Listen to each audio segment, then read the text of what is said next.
Everybody, Mega Ruler 31 back here for FSI DFS. We have an 11-game slate for Monday. I'll get into a second, but just want to talk about yesterday's slate, especially on FanDuel. I had a GPP lineup out there. I threw out Scoble at Detroit. He had an amazing game. I think he came in with like 61 DK points, or not DK, FanDuel points. And then I stacked Milwaukee and Colorado.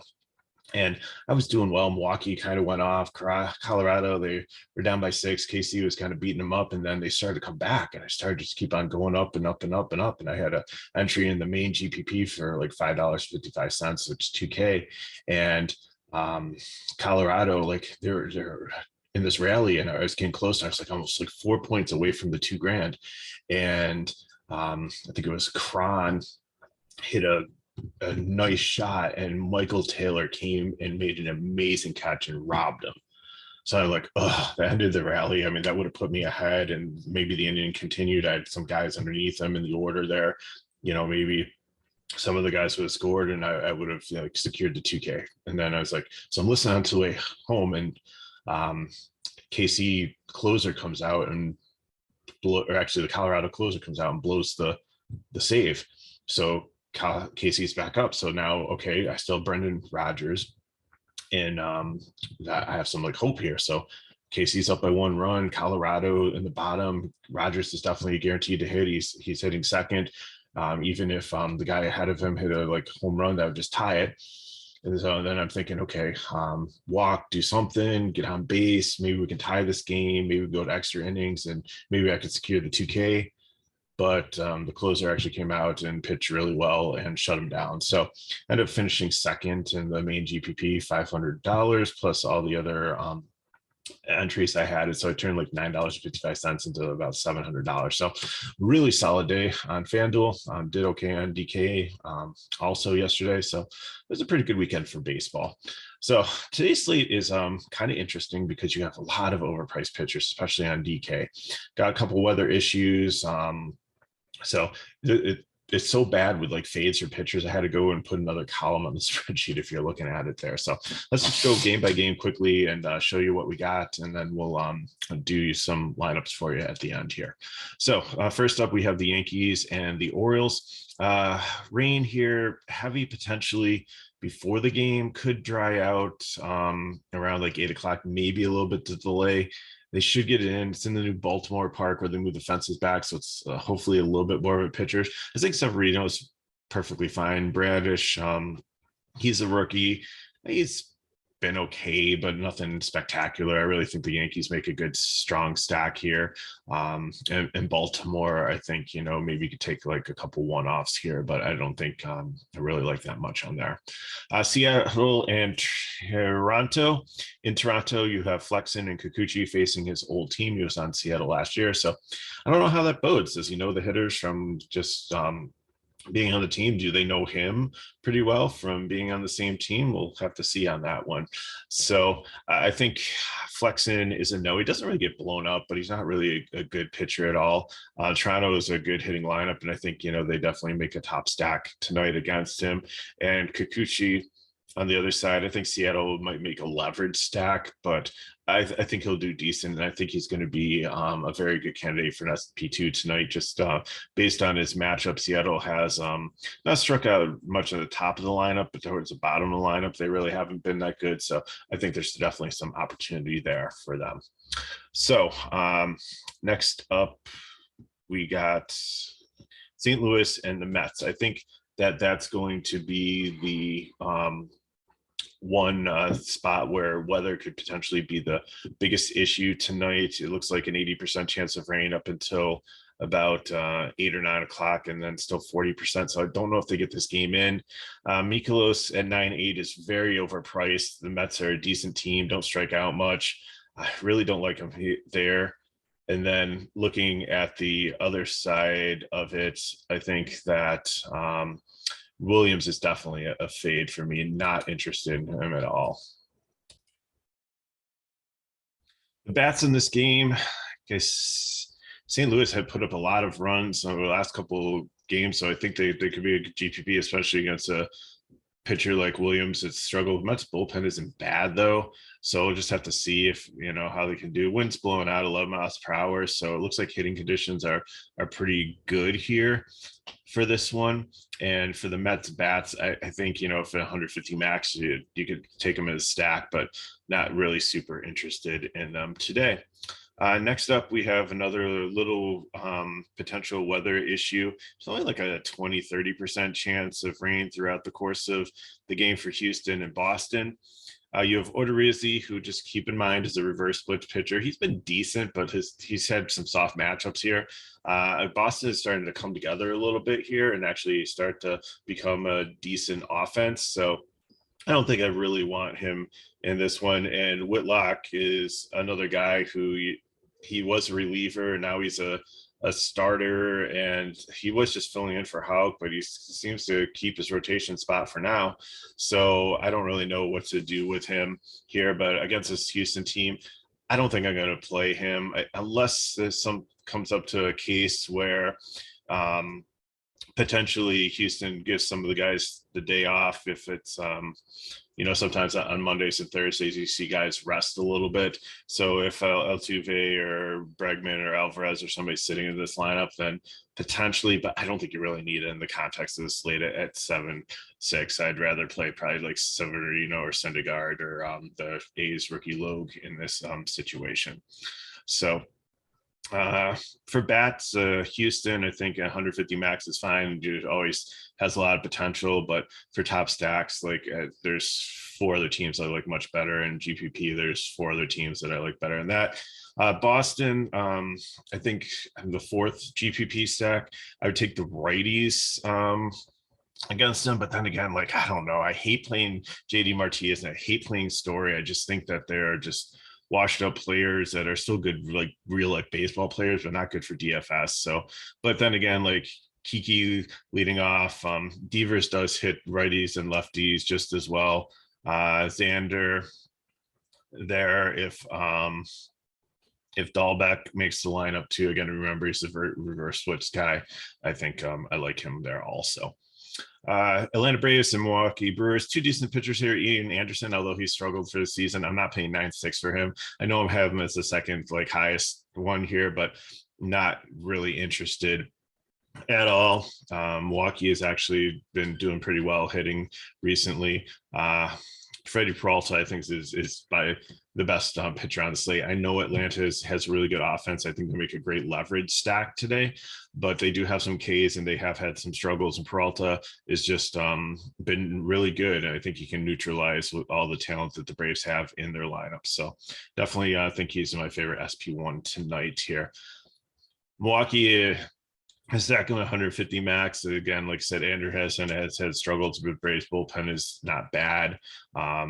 Anderson on the Braves against Peralta, like I said, like a leverage stack if he's going to be a top owned pitcher and you think that their talent can overcome what he's done for the season, then that could be low ownership and win you some money tonight. Pittsburgh Pirates and Chicago Cubs. What an interesting situation with the Pittsburgh yesterday. They got no hit, but ended up winning the game. And the 8th scored a run. It's just very, very bizarre. They look like a really good stack yesterday. Wind's going to be blowing out in Chicago, and it's going to be like 70 degrees, 11 miles per hour. No precipitation. So they just had a good hitting environment. Dylan Peters for Pittsburgh, not interested in. Wade Miley, I think, is a decent punt. He's only 4.4 on DK. He's probably not going to go very deep, but how much do you really need for him? And Pittsburgh, even though they got like no hit yesterday, they're really good against left-hand pitching. So I think they are probably be my favorite cheese stack, and especially with the win there. And I think that you could also play some Cubs against Peters, and definitely there's some of your cheaper options. Like Contreras leading off is like 4.7, but even Suzuki's down to 4K. The rest of the guys are under. Like Yan Gomes, I think is probably my favorite catcher on the slate here. He's at 2.5. He's got the split advantage. He's batting 4th in a really good hitting, like just sign me up, lock him in, I think, today for cash games and like almost any lineup. I'll probably have a ton of ownership of him if he's actually hitting fourth there and at that price in the lineup. The Los Angeles Angels and the Texas Rangers, Syndergaard against John Gray. John Gray at 9.4, I don't understand. On FanDuel, I think he's like 6.4, so I don't know if, okay, potentially playing him there, but I'm not playing 9.4 Gray against an Angels team that Trout should be back in the lineup and has, even though it's like a righty on righty matchup, I just not interested today. Syndergaard, I think, could also make a good candidate for an SP2 there. Texas is actually 7th in the last 14 days in strikeouts and has been in some good matchups when we thought they'd do good, but actually has struggled to put up some runs other than a couple like one-off home runs by some people. So especially the bottom of this lineup is just bad. Cole Calhoun isn't as good as he used to be. Heim, Nate Lowe, Solak, Ibanez, not really good. Even Adolis Garcia has really struggled this season too to get going. So it's pretty much just Miller, who hits righties well, if he's in the lineup, leading off Simeon and Seager. Those are really the only ones I really fear on this Texas team here. So I think Syndergaard is definitely getting an older and not like as bad as like Greinke or Bartolo Colon when they were like trying to extend their careers. But I think he's one that can pitch to contact, make the right pitches, is a smart pitcher, and the offense definitely has some win equity there too. So like I said, I like him as an SP2. Angels, I think would be my second favorite GPP stack against Gray. I don't see why people would take him, but they just have a lot of power. They're always GPP just because they're so hard to stack and they're just so expensive that you're gonna have to throw in like Pitt or Chicago or pay down for like put like Miley as your SP2 just to try to get them in. They're just so expensive. And Texas on the other side, I think would be the lowest of the 150 max. If you think they can actually like put together and catch some fire today. Yeah, the Chicago White Sox, it has Johnny Cueto pitching, but I think it's going to be an opener situation, then Cueto or somebody else. So not super interested in that, whatever that situation is. Brett Keller's been decent. He's only 7.2 here. So I think he makes sense also as potentially an SP2. The White Sox are getting healthier, but they just haven't really hit recently. They're just not where they need to be yet. And I think it will definitely come, but here I think Keller should be able to, like, he struggled last time out, but he's had some quality starts before that. So I think he's definitely viable today. White Sox, like I said, would be a leverage stack because I think some people might take Keller with his current form throwing out the last game here. And KC, I think also would be a leverage stack just with like the low ownership that they might have. The only problem with them is they're still priced like they were in Coors Field. Like some of these guys that were like 3K are still like 4K. Like Bobby Witt is 4K. Perez is still like almost 5K at 4.9. Benintendi 4.6. Merrifield 4.6. So they're not really a cheap stack. So I couldn't put them there. They're not a top or GPP, but I like them better than a 50 max. I think I could see playing them in a 20 max. So that's why I threw them in the leverage category. Now we have Coors Field. We have 11 miles per hour, wind blowing out. We have Alex Wood, who's a really good pitcher, but even he might struggle here in Coors against a predominantly power hitting right-handed lineup for the Rockies. And then Sensatella is just horrible. I'm fading both of them. Really like the Giants top stack on the slate. Not super expensive in Coors either. Like 4.5 for Bell, 3.4 for Wade leading off, 4.2 for Jock Peterson, 3.6 for Yastrzemski, even Crawford, who's sometimes been like 5 or 6K, is only 4.3. Even like you can get Luis Gonzalez in there at like 2.6 for a cheap outfield spot. So definitely like the Giants lineup, probably going to be my number one stack in cash. Rockies on the other side, they are up against a decent pitcher. And even though they have struggled and their pricing is super high here, like Joe and Blackman are like almost 5K. Cron is 5.6, just way too expensive. Daza hits second at 2.7. I think that's a lock in cash games. Very, very cheap guy batting second in Coors Field. Love that pricing there. So I think definitely favorite GPP stack would be the Rockies. The Twins and the Athletic, you have Archer against Zach Logue. Archer has struggled. He's okay. I'm not playing him. I think, you know, he can fall in the cheap one there. I think I like Keller better. I might switch the order that I have him up on the sheet there. But the A's have had a bad